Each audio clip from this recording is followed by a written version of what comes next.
On January 8, 1835, the United States government made a payment that no American government had ever made before, and no American government has made since. It retired the last dollar of the national debt. The balance was zero. For the only time in the history of the Republic, the federal government of the United States owed nothing to anyone. No foreign creditors, no domestic bondholders, no banks, no institutional investors. The Treasury had a surplus. The country was, by the only financial measure that mattered to the political culture of that era, free. Andrew Jackson, whose entire presidency had been organized around this single objective, celebrated the achievement at a dinner in Washington, attended by members of Congress, cabinet officials, and the journalists who covered the federal government. The toasts were recorded. The speeches were printed in newspapers from Boston to New Orleans. It was treated for one evening as the foundational achievement of the American experiment, proof that a republic could govern itself without the permanent indebtedness that European monarchies had used for centuries to keep their populations economically dependent on the state. And then the celebration stopped. The debt returned within 2 years. Within a decade, it was larger than it had ever been. Within a generation, the financial structures that Jackson had spent his presidency dismantling had reconstituted themselves in forms more powerful and more permanent than the ones he had destroyed.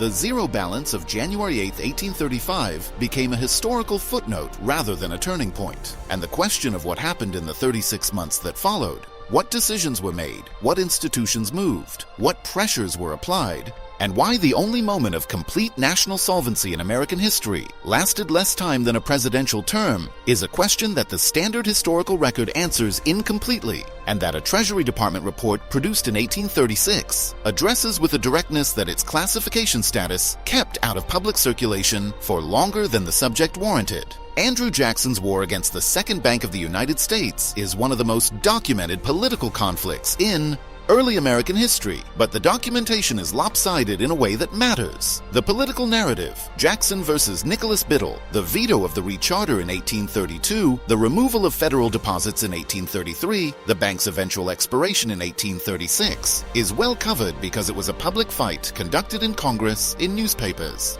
and in the presidential veto message that Jackson wrote himself, and that reads less like a legal document than a political manifesto against concentrated financial power. What the political narrative does not cover adequately is the period immediately after Jackson's victory, the 2 years between the debt retirement of January 1835 and the onset of the financial crisis that would become the Panic of 1837. Those 2 years are the hinge, the period in which the conditions for the debt's return were created, and the mechanisms that created them operated in spaces that the political narrative of Jackson versus Biddle was not designed to illuminate. The Treasury Report of 1836, produced by Treasury Secretary Levi Woodbury at Jackson's request and addressing the state of the federal finances in the period following the bank's expiration, describes those mechanisms with a precision that subsequent summaries of the document have consistently understated. The report is not classified in the modern national security sense. It was restricted from general circulation at the time of its production and remained in limited access status in Treasury archives for a period that pushed it outside the standard scholarly awareness of the era. It is available now. Most histories of the Jackson period do not cite it. The financial landscape that Jackson had been navigating since 1829 when he took office was built around an institution that he understood as a direct threat to the kind of republic he believed the founders had intended. The Second Bank of the United States, chartered in 1816, held the federal government's deposits, issued a national currency, and exercised enough influence over credit conditions across the country that its president, Nicholas Biddle, was in practical terms one of the most powerful men in America, more powerful, in Jackson's view, than any unelected private citizen in a republic had any right to be.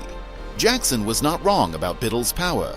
Biddle demonstrated it in 1833 and 1834 by deliberately contracting credit after Jackson ordered the removal of federal deposits, producing an economic downturn severe enough that business interests across the country petitioned Congress for relief, and a delegation of merchants visited the White House to tell the president directly that his war on the bank was destroying commerce. Jackson told them to go to Biddle. The contraction ended when Biddle reversed course. The exchange demonstrated exactly what Jackson had been arguing, that a private institution held economic leverage over the entire country, and it hardened his determination to eliminate the bank permanently. The Panic of 1837 began 25 months after the debt hit zero and 14 months after the Second Bank's federal charter expired. Its proximate causes are well documented. Jackson's specie circular of July 1836, which required payment for government lands in gold or silver rather than banknotes, combined with a contraction of credit from British banks that had been financing American land speculation, combined with a collapse in cotton prices that hit the Southern economy with particular severity. The combination produced a liquidity crisis that closed hundreds of banks, suspended specie payments across the country, and drove unemployment to levels that contemporary observers described as unprecedented. The Van Buren administration, which inherited the crisis when Jackson left office in March 1837, spent most of its single term attempting to manage a financial collapse that it had not created and did not have adequate tools to address. The Independent Treasury Act that Van Buren eventually passed in 1840, establishing a system of government vaults separate from private banks for holding federal funds, was his attempt to institutionalize the principle Jackson had fought for: federal finances kept separate from private banking interests. But it came after the damage was done and lasted only until the Whigs repealed it in 1841. What the Woodbury Report of 1836 adds to this picture is an account of the credit expansion that occurred in the 18 months between the debt retirement and the specie circular, the period when state-chartered banks, freed from the regulatory influence of the Second Bank and encouraged by the availability of federal land for purchase, expanded their note issuance at rates that Woodbury documented in detail and characterized in language that was notably less sanguine than the public statements the administration was making at the same time.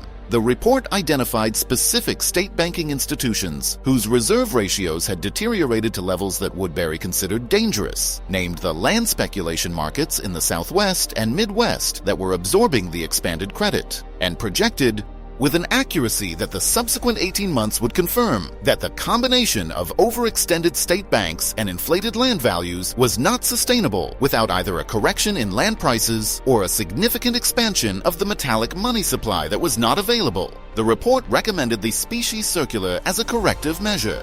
It also acknowledged, in language that subsequent summaries of Jackson administration policy have generally omitted, that the corrective measure was likely to produce significant economic disruption before it produced stability. Jackson issued the specie circular anyway. The disruption arrived on schedule. The gap between what the Woodbury Report said internally and what the Jackson administration said publicly about the state of the finances in 1835 and 1836 is not a gap between truth and lies in the simple sense. The public statements were not fabrications. They were selections, accurate descriptions of the debt retirement achievement that did not include the concurrent warning about the credit conditions that were already rebuilding the conditions for the debt's return. Jackson had spent his presidency arguing that a debt-free government was the precondition for genuine Republican liberty, and in January 1835, he had achieved it. The fact that the banking interests he had defeated were reconstituting themselves through the state banking system in ways that would produce a crisis within 2 years was not information that the political narrative of Jackson's triumph had space for. The Woodbury Report had space for it. The report was not widely circulated.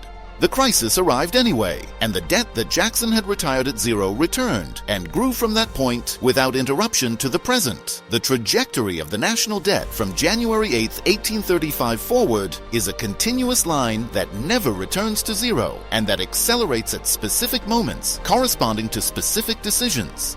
The Mexican-American War, the Civil War, the Spanish-American War, the First World War, the Depression, the Second World War, and the permanent military and administrative expansion that followed 1945, each of which added to a baseline that never returned to the pre-1835 level. The zero of January 1835 is the only interruption in a line that otherwise runs from the Revolutionary War debt through the present without a break, and the interruption lasted less than 2 years. Whether that interruption was structurally inevitable, whether any modern national government can sustain zero debt against the pressures that drive public borrowing, is a question that economists argue about using the evidence of the entire subsequent period.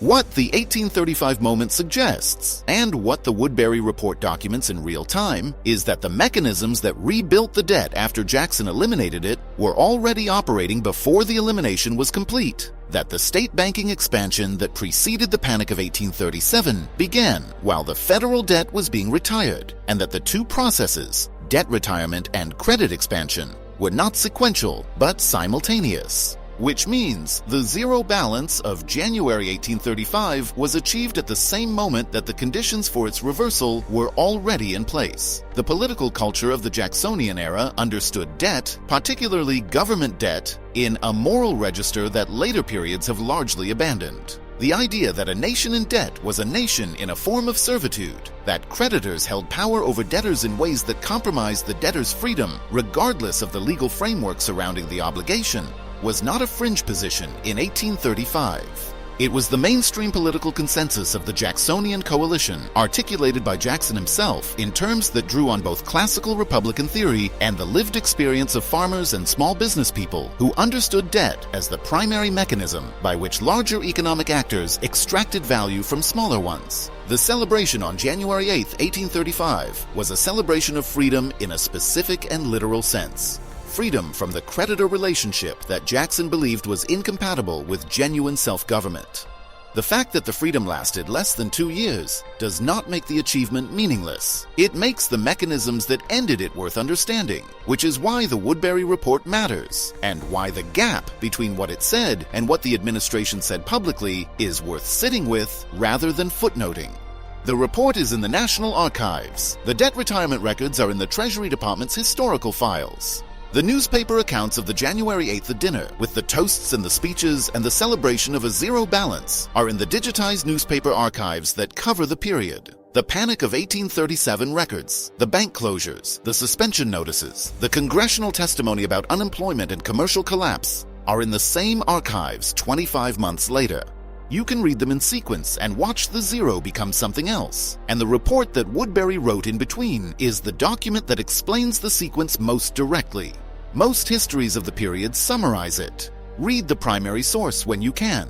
It says more than the summaries do. If a moment in this video landed differently than you expected, the celebration that stopped, the Woodbury report that said publicly what the administration wasn't saying, the zero that lasted less than 2 years, tell us in the comments which one.